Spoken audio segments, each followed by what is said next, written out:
Olá, tudo bem? Está começando o Agora Agro e você vai ver na edição de hoje. Cresce importação de soja pela União Europeia. Chuvas registradas no Brasil melhoraram a umidade do solo, favorecendo as atividades de semeio de soja. Preço do herbicida glifosato lá na Argentina subiu cerca de 37% neste ano. Setor da pecuária brasileira deve ter um ganho na eficiência da produção de carne bovina. China ofereceu uma cota livre de 10 tarifas para 10 milhões de toneladas de soja dos Estados Unidos aos processadores chineses. Aumento das taxas de juros do Plano Safra devem prejudicar o ritmo das vendas de máquinas agrícolas no Brasil. O Agora Agro já está no ar.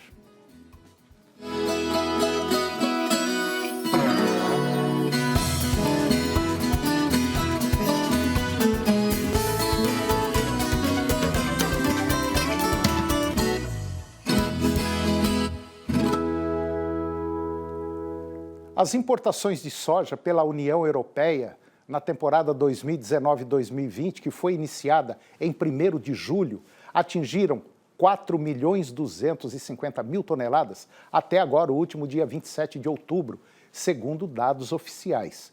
O número representa uma alta de 2% em relação ao volume importado até 21 de outubro do ano passado. Já as importações de farelo de soja pela União Europeia chegaram a 6.300.000 toneladas, uma alta de 20% versus igual período do ano anterior, enquanto as compras de óleo de palma ficaram em 1.700.000 toneladas, uma queda de 12%. As recentes chuvas registradas no Brasil melhoraram a umidade do solo, favorecendo as atividades de semeio de soja, de acordo com informações obtidas pelo CPEA. De modo geral, as previsões indicam precipitações na maior parte das regiões produtoras brasileiras, agora nos próximos dias, o que deve favorecer a continuidade do plantio. Na região norte de Mato Grosso e também nas principais praças que cultivam o algodão, como Sapezal, Campo Verde, Campo Novo dos Parecis, a umidade do solo está boa. E esse cenário animou produtores, tendo em vista que o semeio de soja voltou a ficar dentro da normalidade, o que deve permitir o cultivo do algodão após a colheita da oleaginosa. Quanto aos negócios, segundo pesquisadores do CPEA, mesmo com maior nível pluviométrico, ainda existem incertezas quanto ao plantio a ser produzido na safra 2019-2020. E com isso, sojicultores seguem reticentes nas negociações, tanto do estoque da temporada 2018-2019, quanto de contratos a termo para 2020. Segundo a Bolsa de Cereais de Córdoba, lá na Argentina, o preço do herbicida glifosato naquele país subiu cerca de 37,5% neste ano, quando comparado com o ano anterior. Ele saltou de $240 por 100 litros em setembro do ano passado para $330 agora no mês passado. A partir disso, o índice de insumo produto deteriorou-se 7% para a soja e 1,6% para o milho. Em um ano, a entidade publicou um relatório econômico no qual alternava para uma perda no poder de compra de soja e milho. O principal fator que contribuiu para isso foi a queda nos preços internacionais de ambas as culturas. E apesar da desvalorização, os valores internos dos grãos não acompanharam totalmente a evolução do dólar, devido à excelente oferta que continuou após a colheita recorde. Em relação ao glifosato, 43,6% a mais de toneladas de soja e 45,7% a mais de milho são necessárias para a produção desse herbicida. As sementes também surgiram mais caras. Para comprar soja, 4,4% a mais de grãos devem estar disponíveis, enquanto 5,9% a mais para o milho. Por outro lado, em termos relativos, diesel e fertilizante são mais baratos do que há um ano. Na soja são necessárias 8,6% a menos de toneladas de combustível e 7,7% a menos de fosfato de monoamônio no milho. O fosfato monoamônico, o diesel e a ureia melhoraram a sua proporção e são necessárias 9,5 a 5,8 menos grãos para a aquisição. Pelo menos é o que afirmou a Bolsa de Valores. E depois do intervalo, você vai ver que o setor da pecuária brasileira deve ter um ganho na eficiência de produção de carne bovina. A China ofereceu uma cota livre de tarifa para 10 milhões de toneladas de soja dos Estados Unidos aos processadores chineses. Aumento das taxas de juros do Plano Safra devem prejudicar o ritmo de vendas de máquinas agrícolas aqui no Brasil. Nós voltamos já, é um minuto só.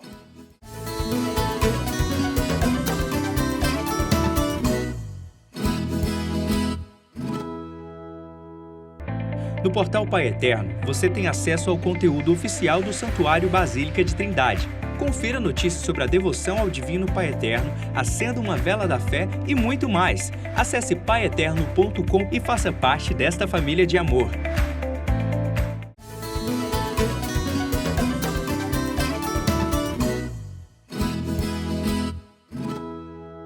Com as compras chinesas aquecidas por proteína animal, o setor da pecuária brasileira deve ter um ganho na eficiência da produção de carne bovina. Um outro cenário que os pecuaristas precisam ficar atentos é pelo aumento de demanda por novilhas, que já conta com patamares de preços próximos ao do boi gordo.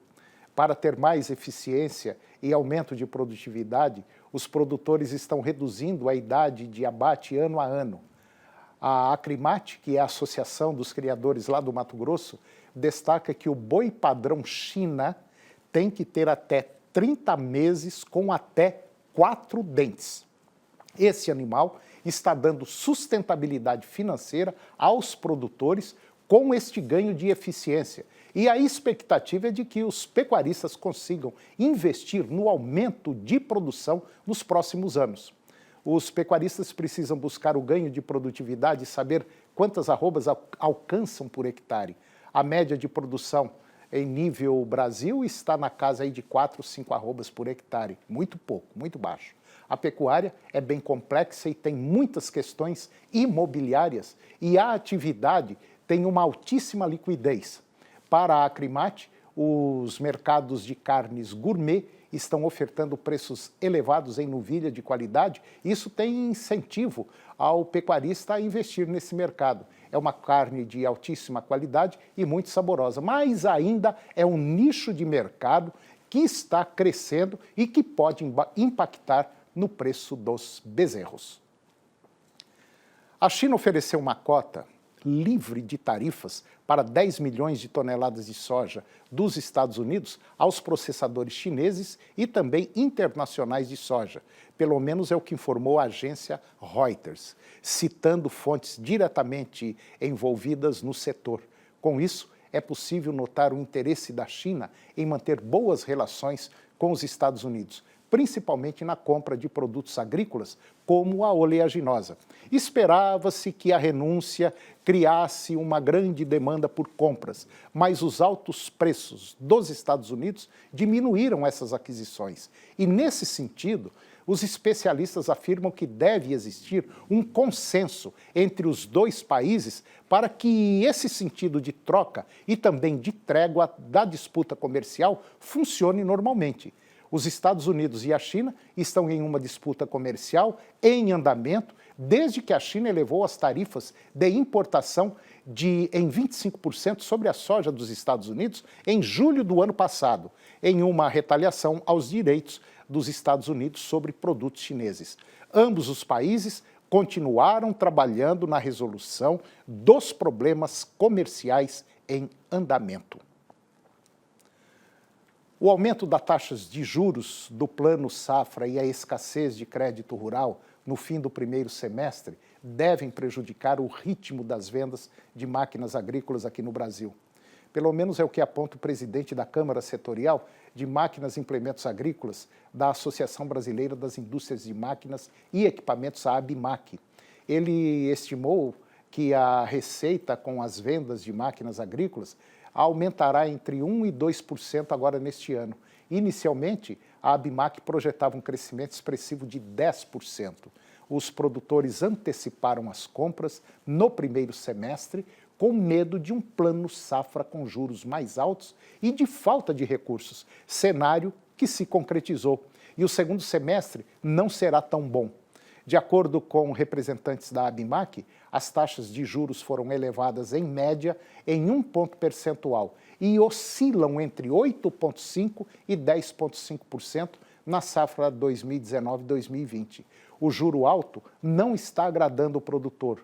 Prova disso é que a linha de crédito que tem maior juro no Moderfrota tem orçamento de R$ 1 bilhão e de 80 milhões já foram tomados as linhas de créditos com juros menores, como o Fundo Constitucional de Financiamento do Centro-Oeste, o FCO, e o PRONAF, que é para a agricultura familiar.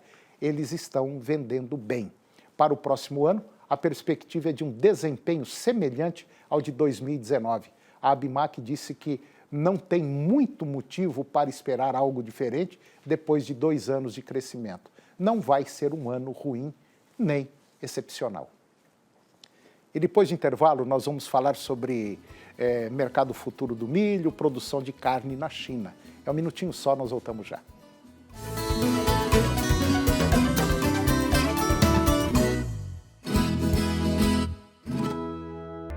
No portal Pai Eterno, você tem acesso ao conteúdo oficial do Santuário Basílica de Trindade. Confira notícias sobre a devoção ao Divino Pai Eterno, acenda uma vela da fé e muito mais. Acesse paieterno.com e faça parte desta família de amor.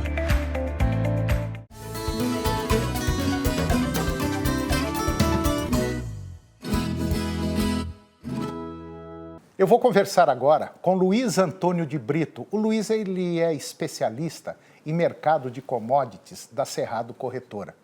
E nós vamos falar de alguns temas muito interessantes que mexem com o setor de produção de grãos, principalmente de grãos e também de carne.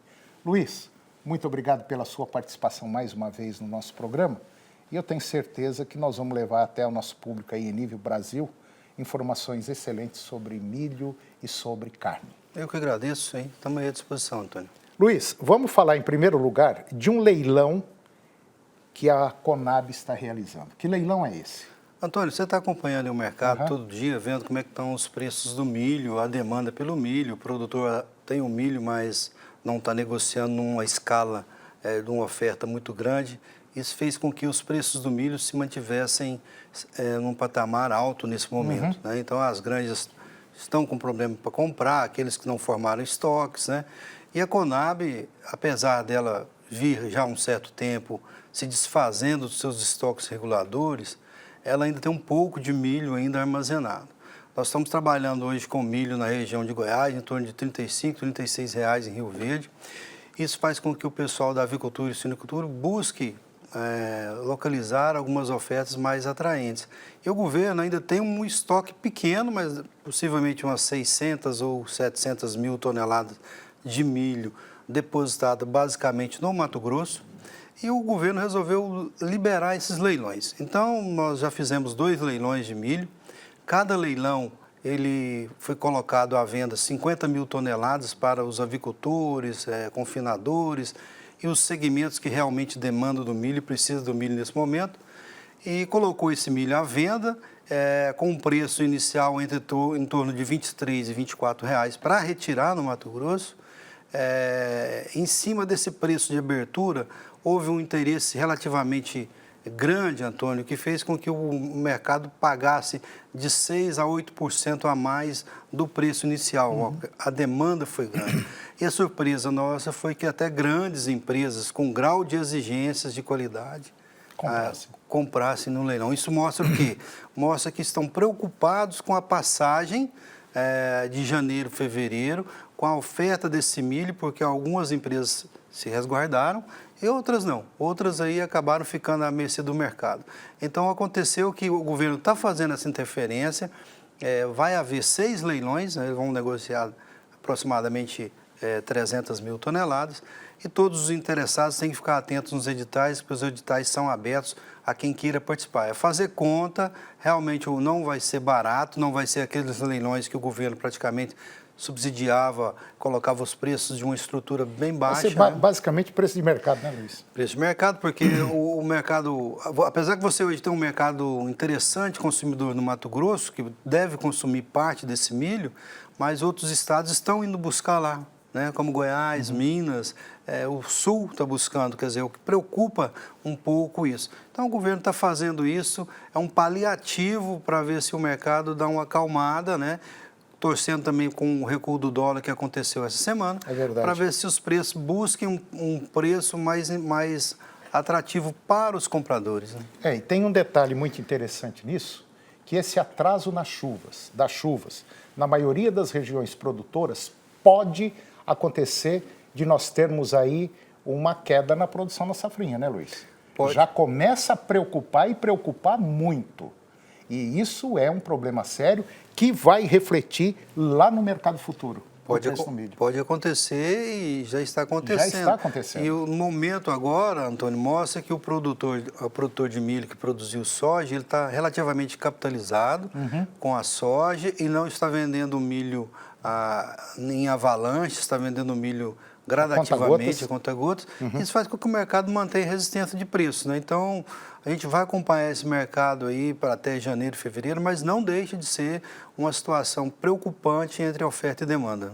Agora, e por trás disso, é bom a gente deixar claro para você que está nos acompanhando e não trabalha ou não mexe com o setor agropecuário, que se essas chuvas não vierem agora, se atrasarem um pouco mais e atrapalhar o plantio da safrinha, que é o grosso da produção de milho no Brasil, nós poderemos ter aí um preço alto no milho e, consequentemente, por tabela, aumentar o preço do frango, o preço do suíno e o preço da carne bovina, né, Luiz? Isso pode refletir exatamente muito, né? lá na gôndola do supermercado. É verdade. Exatamente. Isso pode acontecer. Luiz, vamos falar de um tema interessante, produção de carne bovina, suína e de frango no mundo e na China. É esse gráfico que nós estamos vendo aí, ó. Sim, Antônio, o que acontece é o seguinte, quando nós observamos esse gráfico de produção mundial da China e do mundo, você observa ali que a China ela cresceu um pouco aí na produção bovina, né? Ela saiu de 6,3 para 6,6, houve um aumento da produção bovina na China, mas o que a gente chama muita atenção é justamente o gráfico de 2017 e de 2020, que é a projeção de suínos na China, Antônio, onde a gente tem lá... É o do meio, né? As duas colunas do meio. Onde a gente tem lá aquela situação de 54 milhões de toneladas que a China produziu em 2017 e uma projeção aí de 34 milhões de toneladas agora para 2020.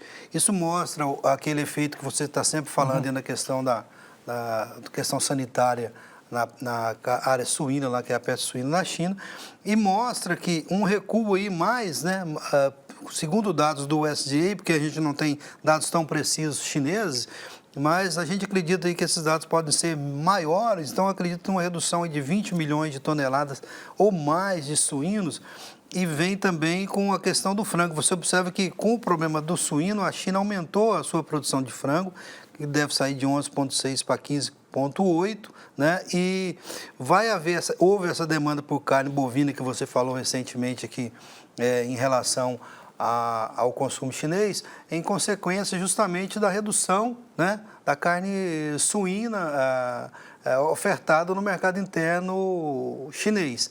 Qual que é o grande segredo aí que a gente está observando, Antônio? Nós observamos que o governo chinês vem pressionando os produtores chineses para tentar voltar às escalas de produção o mais rápido possível. Então, há um processo muito grande em cima do produtor chinês para que ele volte. Isso pode acontecer, mas nós não acreditamos que isso aconteça antes de 2020. Então, nós temos aí 2020 ou 2021 com uma demanda grande de carne suína na China e o mercado ainda tentando voltar a produção próxima do que era a realidade. E é muito preocupante também se a China vem fazendo esse trabalho de pressionar o produtor, se isso vai acontecer do lado positivo, se eles realmente vão conseguir isso, ou se eles podem gerar um outro problema, porque o vírus ainda está presente em muitas áreas lá da China. Então, a situação ainda é uma incógnita e o Brasil vai continuar se aproveitando dessa situação de exportação, não só de carne bovina, frango, ou mesmo a própria carne suína que a gente conseguiu exportar, e aí a tendência é essa aí, Antônio. E tem também a crise, né? Como a crise em um país afeta o consumo de proteína animal. Antônio, eu fiz questão de colocar esse gráfico aí, é o seguinte, porque esse gráfico se reflete a história da Venezuela, né? Então, nós estamos falando da Venezuela em consumo de proteína. Eu poderia pegar a Venezuela em vários sentidos, a Venezuela na área educacional, transporte, economia, educação, e você vê aí o que aconteceu com a Venezuela. A Venezuela, ela vem num processo de encolhimento desde 2009, o PIB praticamente recolheu 50%, deve recolher 30%, mais 30% agora, e foi um dos maiores compradores de carnes do Brasil. Você olha o que a crise faz. O frango, em 2013, o consumo per capita de frango na Venezuela era 43 quilos e caiu para 7,21. 83% de queda, né? É uma loucura o que aconteceu na Venezuela e que vem acontecendo, né? Exato. Aí você olha lá o ovo, o suíno, os índices são extremamente alarmantes, com uma média de consumo negativo de proteína em relação a 2013 de quase 70%. O que isso mostra? Isso mostra que não só o Brasil, como qualquer outro país, tem que ficar atento à sua economia, porque o desastre pode acontecer nessa cadeia alimentar também. Como nós vimos nesse gráfico aí, é muito simples de entender. A Venezuela, a população, porque a cúpula não. A cúpula está comendo muito bem, mas a população está passando fome, como nós vimos nesse gráfico aí.